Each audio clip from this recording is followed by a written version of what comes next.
because some states, Democrat run, take it after birth. Again, the former governor of Virginia, put the baby down, then we decide what to do with it. So he's willing to, as we say, rip the baby out of the womb in the ninth month and kill the baby. Nobody wants that to happen, Democrat or Republican. Nobody wants it to happen. That is simply not true. The Roe v. Wade does not provide for that. That's not the circumstance. Only if a woman's life is in danger, she's going to die. That's the only circumstance in which that can happen. But we are not for late-term abortion, period. Period, period. Under Roe v. Wade, you have late-term abortion. You can do whatever you want, depending on the state. You can do whatever you want. We don't think that's a good thing. We think it's a radical thing. We think the Democrats are the radicals, not the Republicans. For 51 years, that was the law. 51 years, constitutional scholarship said it was the right way to go. 51 years, and it was taken away because this guy put very conservative members on the Supreme Court. He takes credit for taking it away. What's he going to do? What's he going to do, in fact, if the MAGA Republicans, he gets elected, and the MAGA Republicans control the Congress, and they pass a universal ban on abortion, period, across the board, at 6 weeks or 7 or 8 or 10 weeks, something very, very conservative. Is he going to sign that bill? I'll veto it. He'll sign it. Thank you. Let's turn now to the issue of immigration and border security. President Biden, a record number of migrants have illegally crossed the southern border on your watch. Overwhelming border states and overburdening cities such as New York and Chicago, and in some cases causing real safety and security concerns. Given that, why should voters trust you to solve this crisis? Because we worked very hard to get a bipartisan agreement that not only changed all of that, it made sure that we are in a situation where you had no circumstance where they could come across the border with the number of border police there are now. We significantly increased the number of asylum officers. Significantly, by the way, the Border Patrol endorsed my position. In addition to that, we found ourselves in a situation where when he was president, he was separating babies from their mothers, putting them in cages, making sure that the families were separated. That's not the right way to go. What I've done since I've changed the law, what's happened? I've changed it in a way that now you're in a situation where there are 40% fewer people coming across the border legally. It's better than when he left office. And I'm going to continue to move until we get the total ban on the total initiative relative to what we're going to do with more border patrol and more asylum officers. President Trump? I really don't know what he said at the end of that sentence. I don't think he knows what he said either. Look, we had the safest border in the history of our country. All he had to do was leave it. He decided to open up our border, open up our country to people that are from prisons, people that are from mental institutions, insane asylum, terrorists. We have the largest number of terrorists coming into our country right now, all terrorists, all over the world, not just in South America, all over the world. They come from the Middle East, everywhere. All over the world they're pouring in. And this guy just left it open. And he didn't need legislation, because I didn't have legislation. I said, close the border. We had the safest border in history. In that final couple of months of my presidency, we had, according to Border Patrol, who was great, and by the way, who endorsed me for president, but I won't say that, but they endorsed me for president. I won't say that. Brandon, just speak to him. But look, we had the safest border in history. Now we have the worst border in history. There's never been anything like it. And people are dying all over the place, including the people that are coming up in caravans. President Trump. President Biden? The only terrorist who's done anything crossing the border is one who came along and killed his administration, killed an Al-Qaeda person in his administration, killed 3 American soldiers. That's the only terrorist that's there. I'm not saying that no terrorists ever got through, but the idea they're emptying their prisons, we're welcoming these people, that's simply not true. There's no data to support what he said. Once again, he's exaggerating, he's lying. President Trump, staying on the topic of immigration, you've said that you're going to carry out, quote, the largest domestic deportation operation in American history, unquote. Does that mean that you will deport every undocumented immigrant in America, including those who have jobs, including those whose spouses are citizens, and including those who have lived here for decades? And if so, how will you do it? Just 1 second, he said we killed 3 people. The people we killed are al-Baghdadi and Soleimani, the 2 greatest terrorists, biggest terrorists anywhere in the world, and it had a huge impact on everything, not just border, on everything. He's the one that killed people with the bad water, including hundreds of thousands of people dying and also killing our citizens when they come in. We are living right now in a rat's nest. They're killing our people in New York, in California, and every state in the union, because we don't have borders anymore. Every state is now a border. And because of his ridiculous, insane, and very stupid policies, people are coming in and they're killing our citizens at a level that we've never seen. We call it migrant crime. I call it Biden migrant crime. They're killing our citizens at a level that we've never seen before. And you're reading it like these three incredible young girls over the last few days. One of them, I just spoke to the mother, and he just had the funeral for this girl, 12 years old. This is horrible what's taken place. What's taken place in our country, we're literally an uncivilized country now. He doesn't want it to be. He just doesn't know. He opened the borders. Nobody's ever seen anything like it. And we have to get a lot of these people out, and we have to get them out fast because they're going to destroy our country. Just take a look at where they're living. They're living in luxury hotels in New York City and other places. Our veterans are on the street. They're dying because he doesn't care about our veterans. He doesn't care. He doesn't like the military at all. And he doesn't care about our veterans. Nobody been worse. I have the highest approval rating for veterans taking care of the VA. He has the worst. He's gotten rid of all the things that I approved. Choice that I got through Congress, all of the different things I approved, they abandoned. We had by far the highest, and now it's down in less than half because he's done all these great things that we did. And I think he did it just because I approved it, which is crazy. But he has killed so many people at our border by allowing all of these people to come in. And it's a very sad day in America. President Biden, you have the mic. Every single thing he said is a lie. Every single one. For example, veterans are a hell of a lot better off since they passed the PACT Act. 1 million of them now have insurance, and their families have it. Their families have it because what happened, whether it was Agent Orange or burn pits, they're all being covered now. And he opposed, his group opposed that. We're also in a situation where we have great respect for veterans. My son spent a year in Iraq, living right next to one of those burn pits, came back with stage 4 glioblastoma. I was recently in France for D-Day, and I spoke all about those heroes that died. I went to the World War II cemetery, World War I cemetery he refused to go to. He was standing with his 4-star general, and he told me, he said, I don't want to go in there because they're a bunch of losers and suckers. My son was not a loser, was not a sucker. You're the sucker, you're the loser. President Trump? First of all, that was a made-up quote, suckers and losers. They made it up. It was in a third-rate magazine that's failing, like many of these magazines. He made that up. He put it in commercials. We've notified him. We had 19 people that said I didn't say it. And think of this. Who would say I'm at a cemetery or I'm talking about our veterans? Because nobody's taking better care. I'm so glad this came up, and he brought it up. There's nobody that's taken better care of our soldiers than I have. To think that I would, in front of generals and others, say suckers and losers. We have 19 people that said it was never said by me.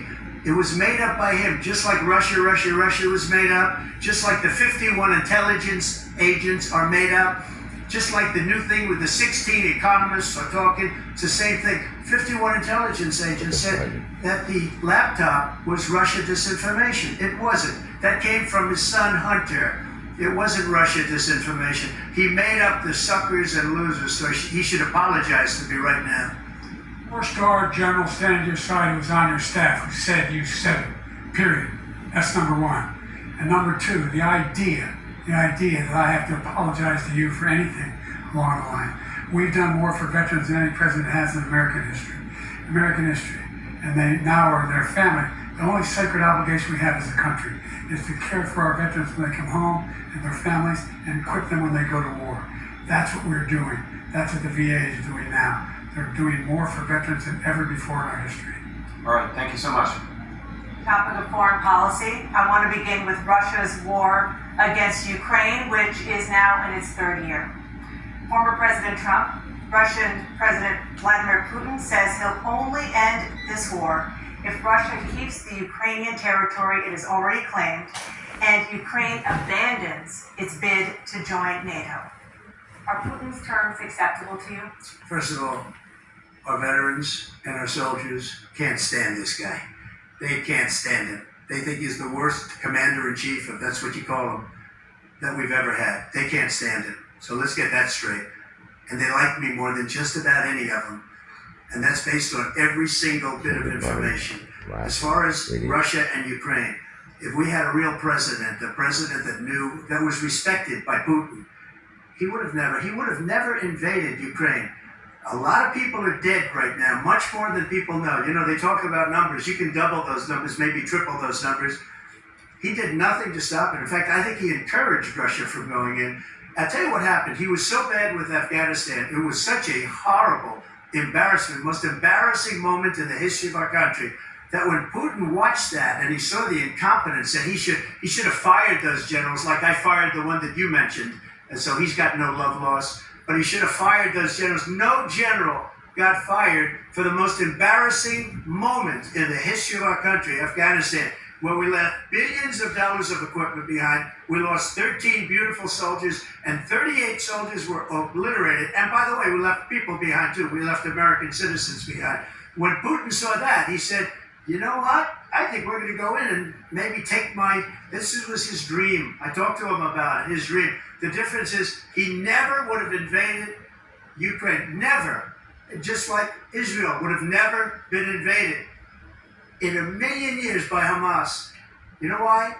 Because Iran was broke with me. I wouldn't let anybody do business with them. They ran out of money. They were broke. They had no money for Hamas. They had no money for anything. No money for terror. That's why you had no terror at all during my administration.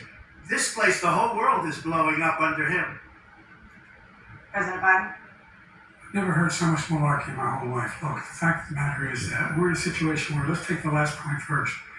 Iran attacked American troops, caused brain damage for a number of his troops, and he did nothing about it. Recently, not when he was president. They attacked.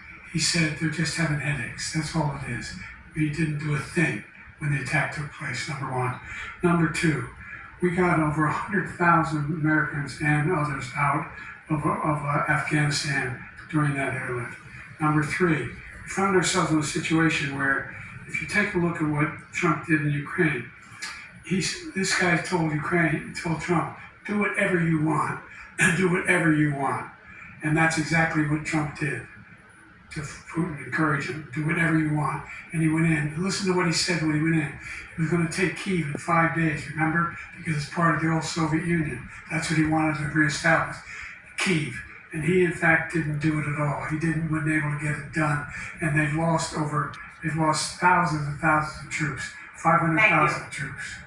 President Trump, I never said to you that. For 1 minute. I just want to go back to my original question, which is, are Putin's terms acceptable to you? Keeping the territory in Ukraine. No, they're not acceptable. But look, this is a war that never should have started. If we had a leader in this war, he led everybody along. He's given $200 billion now or more to Ukraine. He's given $200 billion. That's a lot of money. I don't think there's ever been anything like it. Every time that Zelensky comes to this country, he walks away with $60 billion. He's the greatest salesman ever. And I'm not knocking him. I'm not knocking anything. I'm only saying the money that we're spending on this war, and we shouldn't be spending, it should have never happened. I will have that war settled between Putin and Zelensky as president-elect before I take office on January 20th. I'll have that war settled. People being killed so needlessly, so stupidly, and I will get it settled, and I'll get it settled fast before I take office. President Biden, you have a minute.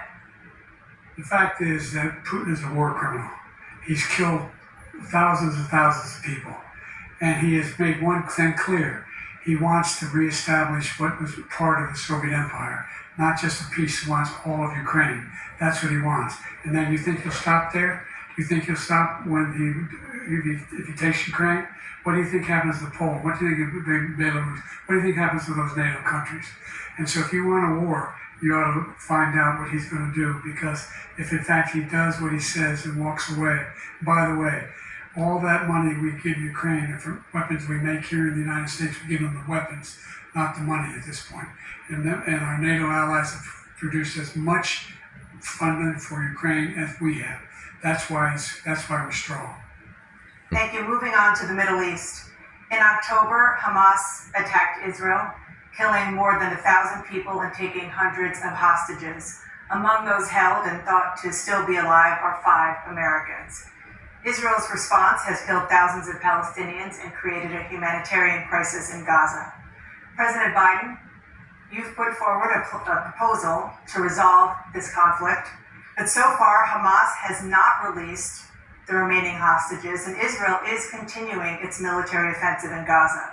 So what additional leverage will you use to get Hamas and Israel to end the war? You have 2 minutes. Number one, everyone from the United Nations Security Council straight through the G7 to the Israelis and Netanyahu himself have endorsed the plan I put forward. Which has 3 stages to it. The first stage is trade the hostages for a ceasefire. Second phase is a ceasefire with additional conditions. The third phase is the end of the war. The only one who wants the war to continue is Hamas, number one. They're the only ones standing out. We're still pushing hard to get them to accept. In the meantime, what's happened? In Israel, we're finding the only thing I've denied Israel was 2,000-pound bombs. They don't work very well in populated areas. They kill a lot of innocent people. We're providing Israel with all the weapons they need and when they need them. And by the way, I'm the guy that organized the world against Iran when they had a full-blown intercontinental ballistic missile attack on Israel. No one was hurt. No one Israeli was accidentally killed, and it just stopped. We saved Israel. We are the biggest producer of support for Israel of anyone in the world. And so there are 2 different things.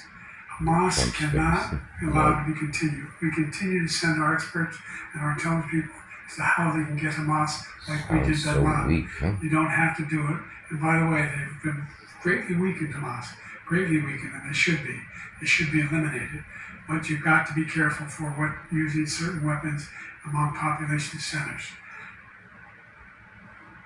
Let's get back to Ukraine for 1 second.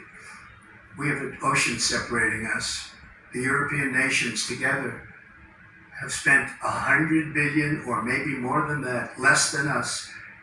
Why doesn't he call them, so you got to put up your money like I did with NATO? I got them to put up hundreds of billions of dollars. The Secretary General of NATO said Trump did the most incredible job I've ever seen.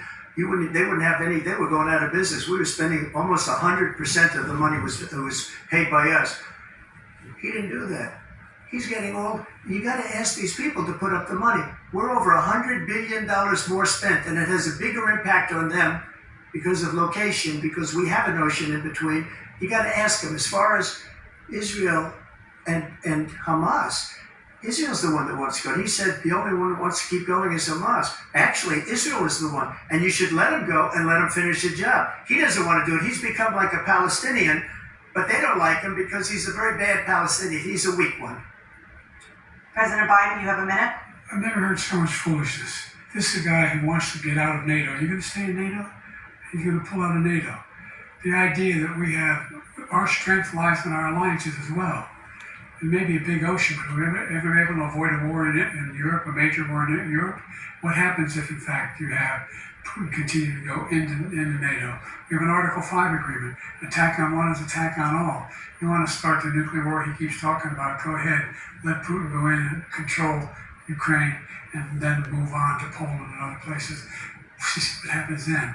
He has no idea what the hell he's talking about. And by the way, I got 50 other nations around the world to support Ukraine, including Japan and South Korea, because they understand that this kind of dislocation has a serious threat to the whole world peace. No major war in Europe has ever been able to be contained just to Europe. President Trump, just to follow up, would you support the creation of an independent Palestinian state in order to achieve peace in the region? I'd have to see, but before we do that, the problem we have is that we spend all the money. So they kill us on trade. I made great trade deals with the European nations, because if you add them up, they're about the same size economically. Their economy is about the same size as the United States. And they were no cars, they don't want anything that we have, but we're supposed to take their cars, their food, their everything, their agriculture. I changed that. But the big thing I changed is they don't want to pay. And the only reason that he can play games with NATO is because I got them to put up hundreds of billions of dollars. I said, and he's right about this, I said, no, I'm not going to support NATO if you don't